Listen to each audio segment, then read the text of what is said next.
Hello, my name is Mario Lema. I am a student from the UTPL University, and I'll be doing the first activity for the subject Listening and Speaking 4, and the topic is Spaces for Disabled People. According to the topic, I think all cities and towns and all countries should have this kind of spaces for disabled people. And I think all of the new constructions, the new buildings, they should be required to have this kind of spaces for disabled people, because we have to understand something really important here, that they're also human beings and they need to also circulate in the streets, circulate in the buildings, etc. Now, let me talk about my country, which is Ecuador. And talking about Ecuador, I will say something about the vice president. Something that's really important here and something that's really interesting here about our president is that he's encouraging the community to build this kind of spaces for disabled people, because we have to understand that our vice president is a handicap. He's a disabled person.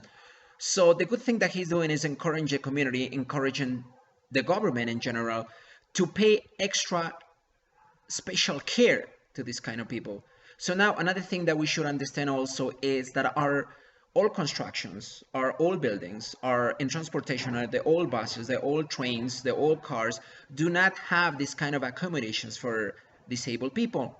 So now the new buildings, according to our vice president, the new buildings, the new trains, the new buses, all the transportations, they need to have this kind of accommodations for disabled people. So they're required to have this kind of accommodations, so which is good for our community and for the government in general to encourage the people in order to pay extra attention to this kind of people.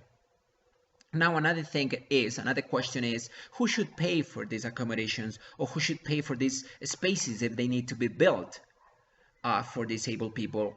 And I would say the government should pay for this, but we have to understand something really important here, is that we are taxpayers. We all pay for taxes. We all contribute in our society with some money. So now here it's the government's job to distribute the money the way it's supposed to be, in order to have this kind of spaces well, in order to have this kind of spaces built for disabled people. Thank you.